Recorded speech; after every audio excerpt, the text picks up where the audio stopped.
Hello and welcome to Board Stupid. My name's Wayne. And I'm Matt. And do you know what time it is, Matt? Oh, it's the time for the Hype Factor!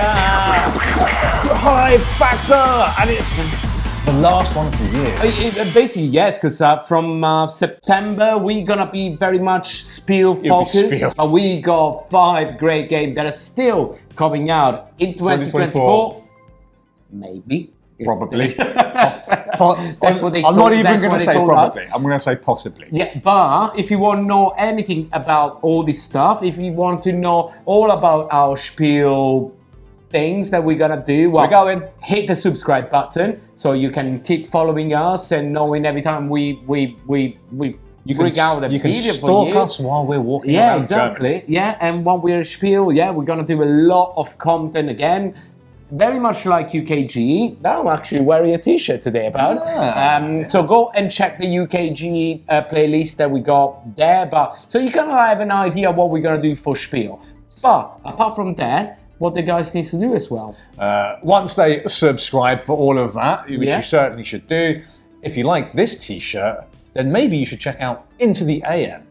Our special link will get you a 10% discount on top of any other discount you can find on the web store, including things like 3 for 2. If there's already 20% off, our special code will give you another 10% off, which is just the best discount you could possibly get. I can't think of another reason to get hyped. No, come on, treat yourself, get hyped, and let's start this episode. Let's go.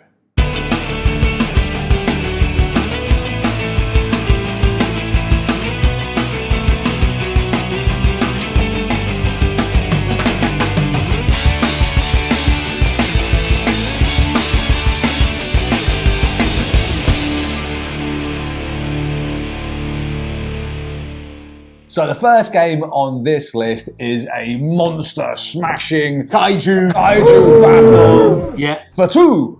Yeah, because finally Yellow have decided to bring us King of Tokyo Duel. For 2 players. Interesting. Get my money now, immediately. Did you like King of Monster? King of Tokyo. King of Tokyo or King of Monster Island. And you just have another player to play with. Well, this is the perfect game. It's basically King of Tokyo made in a tug of war way. So you still got your big kaiju monster, Godzilla-like monsters, or robots and all that stuff. You still got rolling a lot of dice and trying to smash as many things as you can. But every time you win a round, basically you got this tug of war with the other player, and as soon as you get to your side, you win. Like in a sort of Seven Wonders Duel, where you're moving the thing back and forth. It's the Seven Wonders Duel battle tracker. The duel system. But yeah, it sounds like mega fun. It sounds like something that I will definitely take on holidays. And I really hope to get this one a Spiel, because I'm actually going to Tokyo in October, at the end of October. So that will be the perfect play King of Tokyo Duel in Tokyo. That's my thing. So it's the dream. Yeah, but I'm really looking forward to this one. It sounds like mega fun, and I want to roll dice and smash stuff. So yeah, love it. Okay, let's move on to the next one. Okay, let's go. What do we have for the next one? So number 4, we have the next probable hit by Ryan Lorkett. Ryan Lorkett, you'll know as the designer and artist and story writer. The man is too clever. The man behind everything. For the Sleeping God series, also Near and Far, Above and Below, Now or Never. That series and world of games. It's one of those like super genius that sometimes comes out in the board game industry that can do everything. Just do it all. Design games, do the artwork, and it's beautiful. Oh my gosh. So I love the art design of all of his games. I think they're wonderful. They are very interesting games. Yeah, it does interesting things. This looks really fun. It is a tableau builder, again, with cards with all his inimitable, beautiful style. In his own style. That is always different between the games, but you can always say that it's him. It definitely. It's kind of like, it's amazing. For sure. And this looks like it's doing something interesting with dice placement. So using dice workers to then place your dice on cards. What I like about this game, Matt, is it seems like everyone is acting simultaneously. Yeah, that's very interesting things that is coming up a little bit like lately of these things about like everybody plays at the same time. Yeah. So you don't have to wait for to see what other people are doing. It's kind of interesting because sometimes works and is really interesting. Someone is too chaotic, but sometimes it's messy. If he did it, I think this is going to be probably be all right. Probably. Yeah, exactly. So based on what this looks like with your tableau and how the dice work, it might be that different dice will maybe increase the power of certain actions depending on the value. So, but we will wait to play it to see. But in any case, we're very excited. Yeah, a little bit of Everdale vibes as well. Who knows? We'll find out, but we're very happy about this. Yeah, that's Creature Caravan. So, Matt, we love a nature game, don't we? And we like cutesy animals, but we also like sweet-looking board games, and this is one of those. And we do like post-apocalyptic, isn't it? We like post-apocalyptic, and we also like area majority. Yes. So we are talking about NATA New Beginning by Horizon Games. I think this is like their first game. One of them. I don't know much about Horizon Games. I'll be honest with you. So if you Horizon Games, you're out there. Hello. We really like what we're seeing here. It looks like on the heavier side. Definitely looks like a wide game. It looks like very wide. It seems like you got these nature themes where you each animal tribe has been taking over whatever. The post-apocalypse from the humans in the past. So you got. You start with asymmetric faction.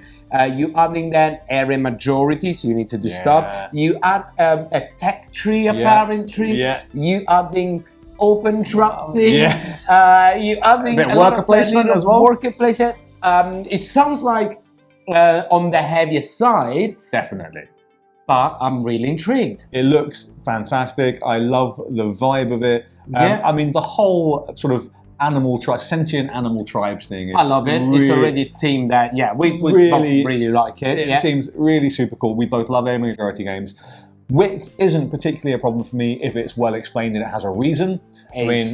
Again, if you want to talk about the game weight, this is toward the higher weight limit. But check the video about our weight, what we think about the weight. I think if the guys manage to do clear rules and mechanics, it can be as wide as you want. It doesn't mean that it's going to be heavy game. Or complicated, which is different. But what we've seen so far, it ticks a lot of boxes. Certainly does. And we are really interested in this. You should definitely go have a look. Have a look at the artwork because it looks amazing. It really does. It's definitely something that we're keeping on our wish list at this point. Yeah, absolutely. This is going to be on the radar. That's NATA New Beginning. All right, next one, we got another, sorry, we are French, and most likely it's going to be Hatchet Games to publish this. We loved In the Footsteps of Darwin. You can see how much we loved it. Check the review there. What a great package that was. And this one is something very similar, but really different, isn't it? Absolutely. This is In the Footsteps of Marie Curie. Again, taking a incredibly influential person from history, in this case, of course, Marie Curie. In the science spectrum, in the science sphere, the discoverer of radiation. And this is a game based on her life.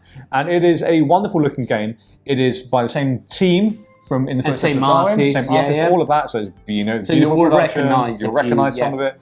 But this looks like a step up in level of complexity and potentially width, potentially depth, and this has way more going on. But at the same time, it still look very much the same in terms of the artwork, but it's a completely different game. So it's not like, oh, it's the same game risking. No. We're talking about a completely different game. So, I think the guys are there on the roll. Maybe God knows what's going to be the next one. It looks phenomenal. So this game features resource management and what they're calling transformation mechanics, which has a card river, various contracts that you can complete, but you have resource distribution, obviously things like uranium and radium and all of that, which is done with a cube tower. I never see enough cube towers. Cube towers are cool. It's very different from a dice tower. Yeah. Apparently, well, you're definitely looking at the wrong channel if you were looking for the dice tower. Wrong channel. They're a little bit bigger.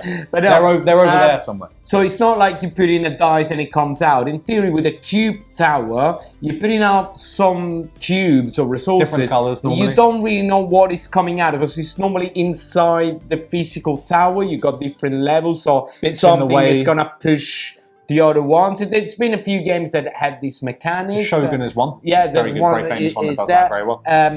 So yeah, it's really interesting. This is super exciting. I mean, I loved In the Footsteps of Tharin, and I'm actually thrilled about that team bringing a slightly more complex game to the table. Because as much as we love that game, it's very much in our beginner category. It's a beginner category. If they can bring out an intermediate, that's another hit. Amazing. Yeah, I think they can definitely do it. Intermediate games is my jam. I love those games. And this looks like it might be an absolute banger. This is jam. It's my jam.